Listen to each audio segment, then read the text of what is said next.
Okay, welcome to Into the Channel podcast, primarily about women's football. Before we hit the pitch, if you enjoy the show or love women's football as much as your boys do, come kick it with us already. We do this every single week, sometimes twice a week. Subscribe, follow YouTube, Spotify, Apple Podcasts, wherever you like to watch or listen. Links to Twitter, X, Instagram, TikTok, Threads, all available in the show notes of this episode. I am your host, Dino DeCespedes, and as always, I am joined by my co-host, Mr. Grant Angle. What is up, man? Feeling fantastic, buddy. Feeling fantastic for a few reasons. Let me just go ahead and get this baby started and cracked. I've got my seltzer today, but we're going to crack it nonetheless. Fair enough. I understand that. And I feel like I feel fantastic for a reason that a great many people feel fantastic. One, we got some good football in the middle of the week from the NWSL. Oh, yeah. And two, to my knowledge, I have not angered Kendrick Lamar in any way. And that's fine by me. I want to keep that streak going for the rest of my life because he is apparently a gentleman you do not want to make angry. I think it's a very astute point. All I could do, was think back to those times when I used to listen to Drake and then dust off my old red hoodie for this wonderful Thursday night pod to recap some of the Wednesday night action with my guy. Very excited to kick it off with you, man. Where do you want to get started? Let's start in chronological order. I like it. The Bats of Gotham FC played the San Diego Wave in Gotham, if you will, or New Jersey, whatever you want to call it. Gotham FC 2, San Diego Wave 1. Do you have any big takeaways from this one?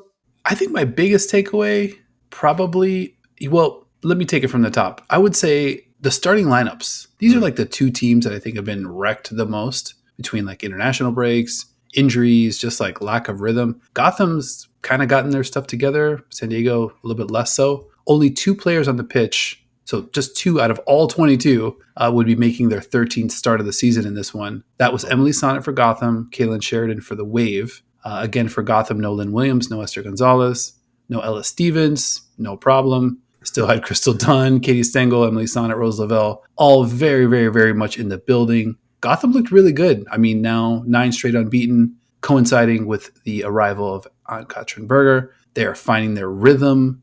I was impressed, man. I got to say, I think I had been a little low when we were doing our early season tiers. I'm fully ready to abandon that, that Gotham's not that good take. Yeah. But I do want to kick it back to you. What do you think they're doing so right at the moment?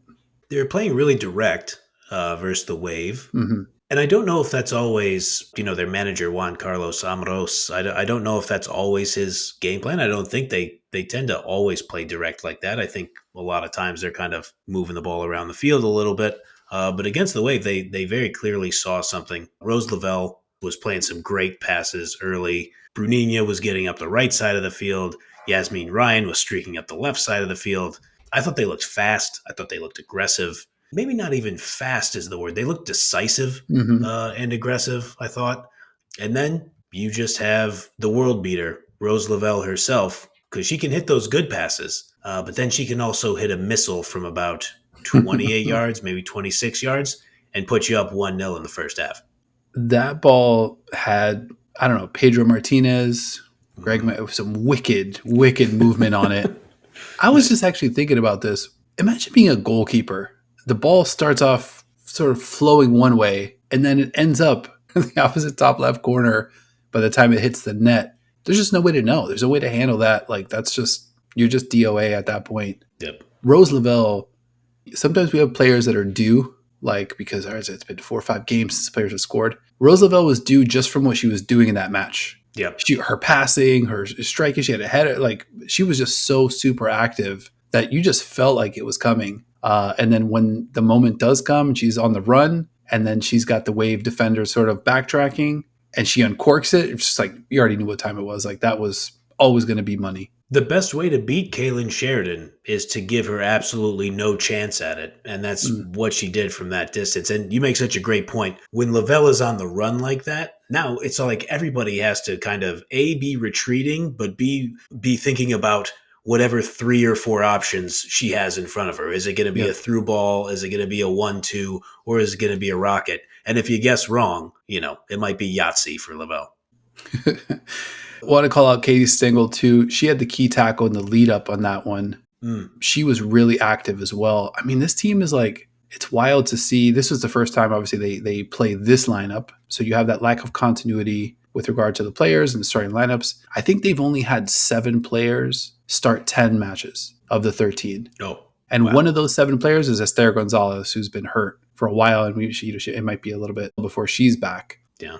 I think the other thing about Gotham, they won all the toughness battle. Like when you look at the toughness stats that I love to look at, like fouls committed, 15-4, Gotham. Nice. Tackles, 26-18, Gotham. Yellow cards, 3-1, Gotham. Like it wasn't just that they were tough. They were, I think they actually came into this match saying, this Wave team, with another NFL cliche that I want to dust off, the West Coast team flying east. So that was problematic. Oh, nice. You already know that. Mm-hmm. But I think this Gotham side wanted to come out here and rough up San Diego and just kind of see what would happen. And I think we saw a good amount of that in addition to that decisiveness that you talked about. And they pretty much, I don't know, I would say they dominated the first half. Like they were in kind of total control. I think that was the story of the first half. I think you're right that they kind of dominated that, especially it felt like from like 15 on, I think they really controlled it.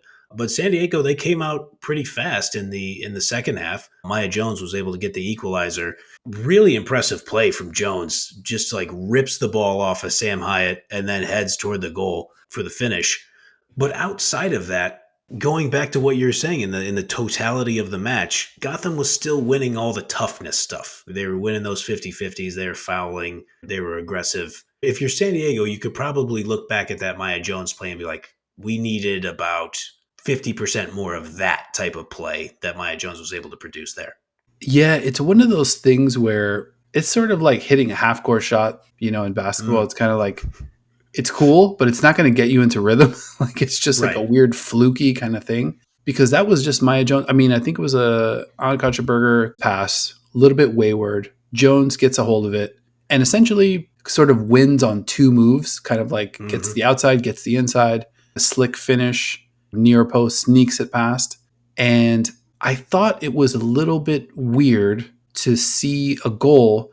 I mean, let's rewind back to the previous week where you've got like Sanchez, killer cross, finds Jaden Shaw kind of like, knocks it home. And now like they're on the board and now everything's very exciting. This Jones goal was like very much not a team goal. This was like her being like, let me just heave this from half court, see what happens. And then she equalizes. But at the same time, it's kind of like not a ton to build on if you're San Diego there, other than like emotionally. So I don't know. What did you see? What did you see after the goal? I think what they could have taken from that, and it's probably easy to say in hindsight, but what they could have taken from that is, okay, let's try to win more of these duels, be more aggressive, taking the ball off of Gotham, which is also easier said than done. But I think you're right. You're not going to get 2 of those exact kinds of goals, but you would hope that some aggressiveness could help at least create opportunities for you to knock the ball around a little more. So I like the subs for the Wave at the half. So they brought on Alex Morgan, pretty good player to bring on, one of the greatest players in the history of the USA. Savannah McCaskill, who I think we've talked about a lot on this show, one of the better midfielders, hard-nosed, tough, good passer, smart player. And then they brought on Mackenzie Doniak as well. So I like those subs for them. But then, old reliable, Jenna Neiswanger. Just always in the mix for the Bats. I thought she played a big role in, she came on in like the 60th or something like that, I think it was, just to kind of resettle things for Gotham and just make sure that they had a little more control. And just the Wave, they couldn't keep up with the ball, it felt like in this one. Yeah, that's a great point. I'm looking at some of the passing stats here. So Gotham completed 63 more passes than the Wave attempted. Oh, okay. Okay, yeah, that's a bigger disparity, yeah. A little rough. Possession, a shade under 60-40. So the Wave were pretty much chasing kind of all night. It's tough to really put your finger on what's not working there. Yeah. And then on the flip side, what I really loved about Gotham, and I'm not sure how much of this, probably a good chunk of it is a credit to Amoros, but it felt like they had multiple 2 and 3 player attacks that featured different players. It's like, okay, now it's like Bruninha and Crystal Dunn, and it's Rose Lavelle and Stengel, and then it's like, Neiswanger. We'll get into like the second goal late in this one, but it just felt like the danger was coming from anywhere. And like it really was emerging based on here's our advantage right here in this 10 or 15 second pocket. Yep. Like go. And I think San Diego is a complete opposite. Like almost no cohesion. We didn't get any players in rhythm from San Diego, kind of like working towards anything that was somewhat promising. It was like a little chance here, chance there. But you look at where they were at, 3 shots total, 1 on target. Yeah. That's that's not going to get it done at Gotham. That's a recipe for a long night. Yeah, against Berger, if you want more than 1 goal, you got to take more than 3 shots in most cases. So, yeah, I mean, I think with Amaros, I mean, obviously they win the league last year with him as the manager. In football, you assign some of these qualities to the manager you have almost based on their nationality and kind of their background. There's a little bit of Spanish football in that, where you're talking about you attack the space, not stick to your game plan. Mm-hmm. It's like, well, okay, well, maybe the triangle is you 3 over here, but hold on a minute, change fields. We got space over there. So they got a lot of good players. They have smart players. We should get into the goal because they have great poise down the stretch too. And I think you're going to get some of that. You and I love a good sports cliche. You get some of that championship medal that bleeds over into the following season of like, yeah, we know we can do this. Yeah, absolutely. Even if you weren't a big player on the squad the previous year, everybody else has that DNA, and that almost like bleeds into you. We saw it with like a lot of like bit players on the Golden State Warriors. Like, yeah, like you see it with, and in the with the Warriors specifically, you saw it with like Jordan Poole, and like they're just cycling in various centers to go in there and play. Like, oh, he looks pretty good. It's like, well, he looks good in the context of the whole team. Not saying that's what Gotham is doing with some of their players. They seem to have a lot of good players, but they know how to win. Is essentially what I'm rambling at here, and they showed it at the end of this one.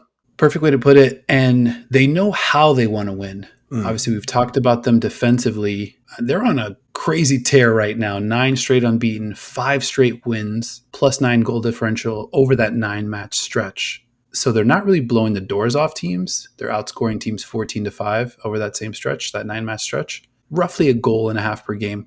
I wanted to ask you about this. So we know what they want to do defensively. And I think the key ingredient of that back four is they're all excellent on the ball and they all understand offense and what they're trying to do offensively. So they're able to quickly kind of turn things around, and they're nasty on defense, which is a great advantage to have. I looked at some numbers last season. So Gotham's leading scorer last season, Lynn Williams, led the team with just 7 goals. Second on that list, Midge Purse with 4. Jenna Niswanger third with 3. So This isn't a team that was lighting it up last year. Only 10 different goal scorers for the entire season last year for Gotham. Kansas City already has 16. I was going to say that's 5 games for Kansas City or something like that. In half a year. No disrespect to the attacking players on Gotham. I think collectively, as an attacking group, they're as tough to deal with as anyone. But we've seen some changes in the league with some singular talents. Do you think Gotham's, let's call it like a lack of explosiveness, especially when you compare it to like the KCs and the Washingtons, and then also maybe a lack of like a monster number 9. Is Gotham's formula maybe from last year, especially with how fast things are evolving in the league? Do you think that's something that could rear its head later in the season, maybe in the knockout stage? I think it certainly could. And you raise a great point, especially in, the playoffs, which is essentially a cup that you're playing for, a knockout tournament. You definitely run that risk. I would say with Esther Gonzalez injured and Lynn Williams banged up, I do wonder, they're on this great run now. You mentioned that they were able to win this match without those players even appearing in this game. How long can they keep this up and allow these players to get healthy? And then you might have close to full strength Esther or close to full strength Lynn Williams at the end of the season going into the postseason tournament. Now, you might not have a monster number 9, but you have a great experienced wing and a great experienced number 9 to go with that awesome defense. So I'm with you. I think it absolutely could bite them. That's on the board, but it might be 55-45 with what do you know? Esther and Lynn Williams had a great postseason, and now they're in the final. I could definitely see that. And like I said, I think collectively as a group, they've got a lot of firepower. You Yeah. even look at like the first half that Rose Lavelle had, where she's just. We've made the statement on the show before. It's like, oh well, Rose Lavelle for that 30 minutes she was on, so like the best player on the field. At some point, she maybe just needs to be in that best, like sort of Yeah. in that roughly probably like maybe best 11 conversation. With Sure. regard to the league, just because she's just always this dynamic, and now the plays are actually netting. It's not like, oh, that was a close call. Like now it's like, no, she just fucking buried that thing Right. and flip this game on its head. And now I love the idea of thinking, okay, well, what if we can just get Esther all the way back, Lynn Williams all the way back, even like maybe bringing them in as subs for a few matches, Sure. just to ramp them up nice and slowly. It's going to be interesting to see what the standings look like as we approach the end of the season, and whether or not they're in striking distance, and like how much the shield is in play for Gotham. Obviously, Mm-hmm. I appreciate you going back and checking our preseason picks. We both had them to win the Shield. It looked very dicey at the start, but now I think we're looking a little bit better. Things are looking up. Absolutely, they weren't going to let us off the hook with nobody's interested in that, in those single digit extra time numbers. We want 10 plus. This is the NWSL. It's just how we do it here. We might hit you with 12 or 13, maybe a 15. Anything can happen. We get another 10 in this one. And obviously the scoring wasn't over. So Macy Bell takes advantage of all that extra time. 90 plus 9 gets the game winner. It starts with Crystal Dunn. She gets the ball around the halfway line, gets it to the 18. The ball eventually finds its way to Jenna Neiswanger, who, what do you know, plays a really nice pass to Macy Bell. She finishes, bats up 2-1. You alluded to it earlier. Brutal run continues for the San Diego Wave, but good times keep on rolling for the Bats. They're right in this thing. 100%. Yeah, the Macy Bell finish, that whole sequence of hers was just nasty. Whips a leg around to like get it back the other way. It's just like total and one shit. And I'm glad you mentioned Crystal Dunn too. Her drive into the 18, just not something a player at her stage in her career, at like the 97, she's already played a full 90 and then some, and she's just running away from people, taking the ball good 30, 35 yards before it was all said and done. And then 10 seconds later, give or take, the ball's in the back of the net. 3 points are theirs. Another just ho-hum day at the office for Crystal Dunn. What are you going to do? One of the all-timers. That's what this team has. They have multiple of them on the roster. They got the old guard. They have the new younger players coming up, and Jenna Neiswanger and company. So they got everything. I don't think we overstated their potential demise. I think we were still pretty careful of that, but you're right. It was teetering there early. It did not look great, but you bring in Ann Katrinberger from Chelsea. Things are really cooking for them. So I'm excited. I'm very excited to see them play over the weekend. Yeah, I'm checking out their early season run. They lost 3 of their first 5, including the Challenge tough. Cup. So I think we were, just calling it how we saw it. What else can we do? Just a little plucky podcast trying to make it happen out here. With that said, that wasn't the only NWSL midweek matchup. Angel City hosted one of the teams I like to bat my eyes at, Racing Louisville, in what turned out to be sort of a banger. Things were happening in LA on Wednesday night. Multiple exciting things. This was a good one for everybody who was kind of screening it with the Kendrick Lamar concert. So an exciting moment for Angel City fans as their 3 teenage players started in the attacking midfield for them, right behind Sydney LaRue. You had the Thompson sisters and then Kennedy Fuller in the middle there, and paid off pretty quickly. 17th minute, Fuller collects a pass, pretty much standing mostly alone near the 6-yard box or near the penalty spot, somewhere in that area, and just was able to pass the ball in the net, open up her NWSL account as a scorer. Got to be a thrilling moment for her, so congratulations to her on that. But it also put Angel City up 1-0 over Racing Louisville, and I thought Louisville looked a little stagnant on that play, a little surprised. Like, we're 17 minutes in, and the defenders are kind of looking at each other like, "Oh yeah, the game started." Yeah, totally flubbed that one. I think if you're Louisville, you had 2 different defenders sort of playing the Madison Curry shot from like 30 plus yards and like kind of getting in position to block that. Right. While there's 3, I think it was LaRue and Giselle Thompson were right in that mix too, running alongside Fuller, or sort of at the same kind of parallel angle. So Curry had a couple different places she could have gone to with the ball. Definitely a defensive breakdown. Great finish though, still by Fuller. Yeah. To kind of keep a cool head and knock that one in, especially in. I mean, I think we could say it. This was like a 50-50 match. Sure. You look at the standings. These are the 8th and 9th teams on the old table. And I think the stats pretty even across the board as well. So, shout out to Fuller. Great finish. And it was a good bellwether for what was coming for Angel City. And that was more goals. Rocky Rodriguez, she gets a free kick, is able to bring the ball down, make the strike. 2-0 Angel City in the 32nd minute. Wasn't sure if this one was going to get too out of control, but Louisville, as you kind of bat your eyes at them as a squad, they were too good to just get boat raced in this one. So they draw a foul. I thought an obvious penalty. Megan Reed fouls Alexa Barr way late from behind, stamp on the foot. There was nothing else but a penalty to be called there. And Taylor Flint, she took the hell out of that penalty. That was side netting, real strong. Just a great effort from her. Yeah, no doubter for sure. And I mean, credit to Louisville for getting back in the game on the heels of that. And then roughly 20-ish minutes into the second half, Louisville ties it up. Absolute dime from Emma Sears, one of the other rookies who's just kind of making a name for herself. Shout out to her. Carson Pickett ties it up 2-2. Now we've got ourselves a little nip and tuck, a little exciting NWSL After Dark. Heading into winning time, roughly half an hour-ish of the match, and this 50-50 affair got a little heated. It got even more heated. You got to say, the Kendrick Lamar energy rubbing off on Angel City FC.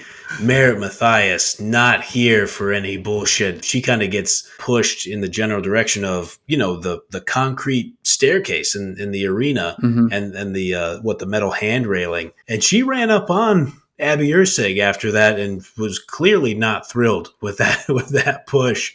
On the broadcast, I'm not sure if you picked it up, but you could read her lips and you can see her voicing "They not like us," to Ursig. Wow, just right as she's kind of hovered over her. It's a very intense moment. You got the Kendrick Lamar concert on, and I see that. I'm just like, oh, everybody's ready to fight in Los Angeles today. So I thought she rose to the occasion nicely. I thought it was a fitting moment in the match. But even more fitting toward the end, I can't remember who delivers the aerial ball, but the ball comes flying in. A really, really, really beautiful touch by Alyssa Thompson, who's able to just groove in a pass for Sydney Leroux. The announcer nailed it too. That's vintage Sydney Leroux ball, where it's like, okay, I'm going to perfectly time my run across the defenders.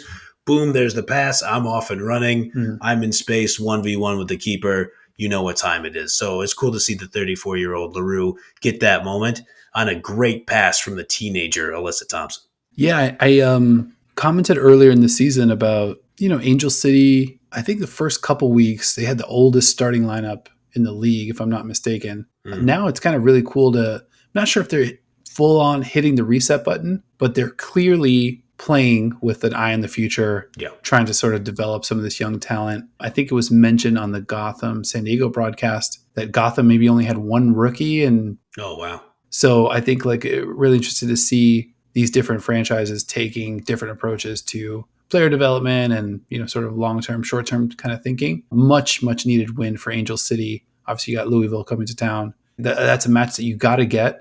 And as mentioned prior, 8th and 9th teams in the standings. Do you have a lean at this point with regard to who you think might be more primed to hit the playoffs? I'll give you one more quick data point. So both teams even on points with 15 after 13 matches. Louisville clinging to that last playoff spot with a +2 goal differential. Angel City, they got to make up some ground. They're currently at -5.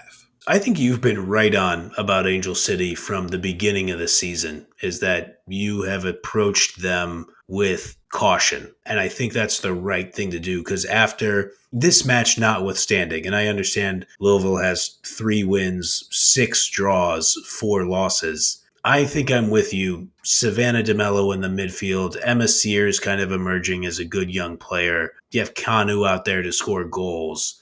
I think Louisville's a really good team. I would confidently pick them over Angel City to make the playoffs. Where are you landing on that? I think I agree with that. I mean, two pretty much even teams. It's funny, you look at the stats tell the exact same story. Yeah. These are teams sort of in the same vicinity, but I think Louisville, I think they've got the players, and I just like how they play. Like, they're tough. Yep. They clawed their way back into this game, and then they get beat on a sequence of a couple really good balls late in the match on the road. It's going to happen. And then obviously they do have a pretty healthy goal differential advantage over Angel City. So who knows? Maybe that's enough to carry them into the playoffs. But I'm with you. I think Louisville's got the inside track based on what we've seen this season. And then maybe Angel City wants to lean more into these younger players, get their players some important reps here, and really play more of the long game. Yeah, and no disrespect to Becky Tweed, who I believe is a very good manager for Angel FC. Did a good Angel City FC, pardon me, did a good job with them last year. But Bev Yanez, manager at Louisville, Seattle Reign legend. So shout to her. Let's go. I want to look ahead now. Actually, let me tie in the Wave here very quickly. So we talked about their struggles against Gotham. San Diego haven't won a match since May 8th. That's tough. Winless in their last 6. Another flat-ish performance. We talked about the stats disparity. Obviously, this is a midweek game. The lineups are a little funky. Nobody wants to put all those extra miles, on their players, especially their more experienced players. It's a long season, a lot of stuff going on. Yeah. But from a San Diego standpoint, you give up that backbreaker, 98 plus minutes on the clock to lose another one. If you're the Wave this weekend, Saturday night, you head to Houston, take on the Dash. Bottom 2, bottom 3 type team in Houston. You got to be feeling like you have to get, and I even hesitate to say like points in this one. I feel like if you're San Diego, you have to win this one. Yeah. Because you're teetering very dangerously towards our season is just over. They just cannot seem to get it together. What do you think? What do you think about this Houston matchup? They got to be desperate. I think you're right. And if we're throwing around sports radio talk, must win. Must win, middle of the season, right past the halfway point of the season, kitchen sink game, whatever you want to say. I mean, I think you're right. Like, we're getting pretty close. So they're a point behind Racing Louisville, 3 behind them in goal differential. It's not awful, but I think you're right, man. Like, you're going up against a Houston team who you have significantly better players than, even on the road. I think you really, really want to win here. You want to be able to kind of fatten up against some of these quote unquote lesser teams. Although Houston Dash fans might be looking at us saying, we only have 1 fewer point than they do. Yeah. How much worse are we than them? 1 fewer goal as well. Yeah. You don't have Jaden Shaw and Naomi Germa on your team, or Kaylin Sheridan. So that's why we don't think you're as good as San Diego. But those Houston hardheads, they might be able to prove us wrong. But I think if you're the Wave, you go in there thinking we gotta get this one. Yeah, I agree with that. And then just going through the exercise of, okay, what if they don't? Then what do you do with the squad? A lot of investment into what they've put together. Yeah. And I think probably the biggest disparity between the talent and the results, like I think in the league this season, just a huge gulf between those two. And I think we are going to get a desperate San Diego team. So that one will be, I would say, a must watch for me. I'm really interested to see how they respond. Just a couple of days rest here. Quick turnaround Wednesday to Saturday. That's tough. That Houston Heat, also tough. Not great. I think that's a 6:30 p.m. local kickoff. So the sun will still be peeking out at that time. But yeah, I'm definitely going to be locked into this one. I really, really want to see how the Wave respond and if they make any changes. Because, I think it's pretty clear things aren't totally working, and they do have a lot of talented players. So maybe it's just a matter of moving some pieces around and trying a different approach here. Totally. Maria Sanchez returned to Houston game. Revenge game. That could be interesting. Yeah. That might be worth one sports take chip on the old roulette wheel. Maria Sanchez goal. That would be interesting after she demanded out of the side. Yeah, I think I'm with you. This feels like appointment viewing on Saturday night. 100%. Yep. So we'll be locked into that. 2 other big time matchups I want to talk about this weekend. When you look at the standings, I think both of these matchups super live for potentially a playoff preview. Gotham FC hosting the Washington Spirit. Obviously Gotham on absolute fire. Washington, pretty much right there. And then the other one I'm excited about, Portland Thorns. They host the Kansas City Current. league leading Kansas City Current. Let's start with Gotham FC and Washington. We just got a very, very close look at this Gotham side. They seem to be humming. Washington as well. I mean, I think they're just out here scoring big goals, earning points, winning big games. What are you going to be looking for in this one? Oh man, I think the Spirit are going to come in here with the feeling of something they really want to prove. They had that kind of strange draw versus the aforementioned San Diego Wave last week, where it took the Bethune masterpiece at the end to kind of squeak out that draw. Other than that, they've won 4 of their last 5. Now they travel up north to New York. They're taking the Acela, from what I understand. I don't know that. I'm just grotesque East Coast reference. They're going up north to Jersey, which I guess the Acela doesn't stop in Jersey, if I remember correctly. I digress. We're way off. We're way out of bounds. But yeah, I'm looking for more Croy Bethune. The more Croy Bethune playing football I can have in my life, that's what I would like to watch. And I think Gotham's defense is going to pose some interesting challenges for playing out of the midfield to kind of connect those passes. We talked about their aggressiveness. We talked about their organization in Gotham's defense. So how much of their game plan, this could be a challenge for Amoros, is, okay, we have to cut off this offensive central hub for the Spirit. And if we can stop that, maybe we can try to squeak out a 1-0 victory or maybe a 2-1 victory or something like that. So I think this is a classic genius distributor with great threatening players up top versus a stout, organized, intelligent defense. I want to grab one of my little take chips that I keep here by my desk. Nice. I want to put it down on, I think we get a Trinity Rodman game in this one. Nice. I think she's a little due for something big. This is exactly the kind of situation where you would expect her to kind of just be fully ready, fully locked in. I mean, she's always been like max locked in, but I think she might have had this one circled on the calendar, if I had to imagine. And I think we've seen a lot of really good moments from her, and obviously stats-wise, she's producing at an insane level. I think this might be the match where she kind of puts it all together. She's going to be facing this Gotham side. Imagine playing midweek. Obviously, you're at home. You got to come back just a few days later, and now Washington's staring at you, and you've got to chase Trinity Rodman up and down the field. And then you fall asleep for a second. Croy Bethune's obviously ready to hurt you. SAR's up front. I think there's danger kind of like all over the field in spots. And I can just see maybe this Gotham defense maybe being a little half a step slow in this one. Sure. And a player like Rodman taking full advantage. Yeah, that's a great point. I think that is an extremely live result. Not much travel for the Spirit, Acela jokes aside. Probably one of the last teams, maybe the Spirit and your Orlando Pride, maybe the last teams you would want to see when you played a midweek game and they did not play a midweek game. Mm-hmm. Not ideal. I guess you would throw the Current in that group as well. Yeah, I have to. Another bit of appointment viewing this weekend. 100%. Absolute must watch. Getting Sunday started with a bang and a great Sunday slate at that. Absolutely. Yeah. And then as soon as this one wraps, well, Gotham, Washington, that one's 1:30 p.m. Eastern, 10:30 a.m. your time. So jealous you get football before noon out there. Nice. Well, after breakfast. Nice cup of coffee. Yeah. Little slippers. You get nice and comfy. You know, before you even broken a sweat, you've got high level NWSL action to enjoy. Immediately following this one, 4 p.m. Eastern, 1 p.m. Pacific, Portland hosts those KC Current that you don't want to see on a few days rest. Thankfully, Portland had a little bit more than a few days, and a couple of their players had a little extra rest. Portland gets Sophie Smith back this week. That's going to be good for them. I'm going out on a limb, and I'm going to say having Sophie Smith is better than not having her in the lineup. So that will be good. Yeah, just absolute banger. Rematch of that opening match that had Leanne Sanderson on the call where the Current win 5-4 and just like, oh, okay, I guess it's going to be a fireworks show in the NWSL this season. You gave some awesome stats about how scoring has slowed down in the past few weeks, which I think could make for a very interesting match here. We have dueling MVP candidates in Sophie Smith and Temwa Chewinga. Vanessa DiBernardo doesn't want to be denied.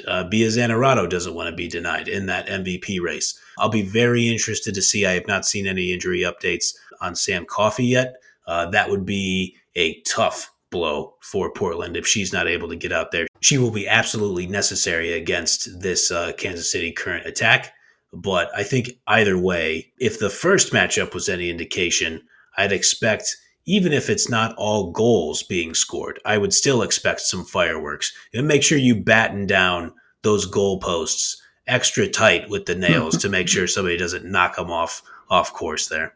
This match is going to be one where we're probably going to be looking at, I mean, this is probably like maybe a little too reductive, but that Kansas City Current offense against the Thorns defense, Yeah. I'm very interested to see if Portland's able to hold up. They're going to be at home, obviously, but the Current, we already know what they're capable of offensively.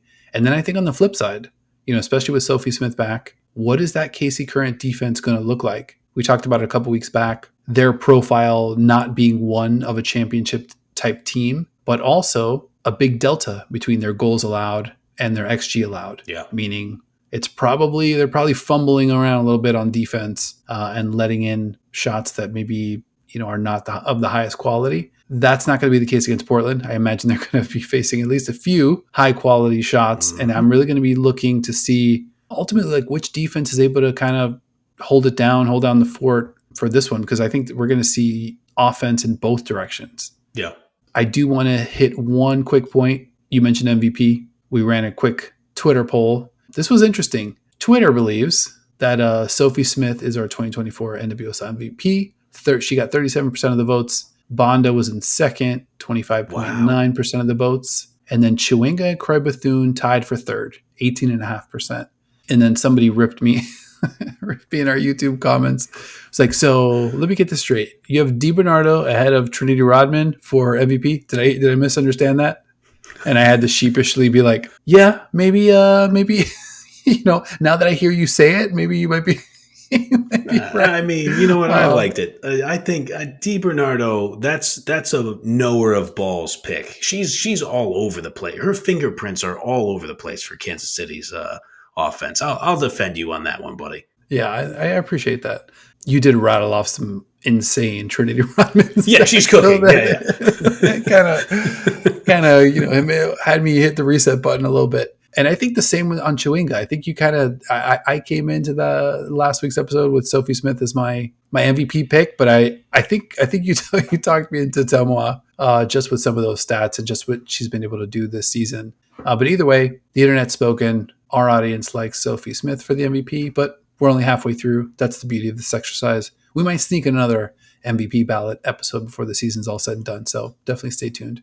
We'll hit the 3/4 mark of the season at some point. So, I mean, why wouldn't we do another MVP check-in? Got to. That's two in a row now. I'm gonna secretly keep track of this. So you picked Sophie Smith as MVP on the show. Twitter agreed with you in those votes. We put together our favorite 11s for the UEFA Women's Champions League. You absolutely destroyed me. People picked your team over mine. I would just say, not bitter at all about this, but to our pals of the show, free your mind. Think about the creativity of the lineup I put together. Don't be so rigid on like everybody's position. Come on. Like, where's the Pep Guardiola in you and putting people in different positions? I digress. That's two in a row, though, buddy. You're starting to put together a pretty good lead. Much like the San Diego Wave, I got to start notching some victories here before shit gets too scary looking. It's going to be a long season, man. We're going to have a lot of opportunities to get some polls up here. Maybe we need a tiers episode. Maybe a tiers episode will get you back on track. There we go. That's always your domain. We might be trending towards that. Nice. I'll be ready for it. Let's go. Anything else you want to hit before we get out of here? I think we covered the big ones. The rest of the Sunday slate, nothing to sneeze at. North Carolina Courage taking on Chicago Red Stars. That's a good one. And Seattle Reign versus the aforementioned Racing Louisville in Seattle. I'll be in the building covering that one.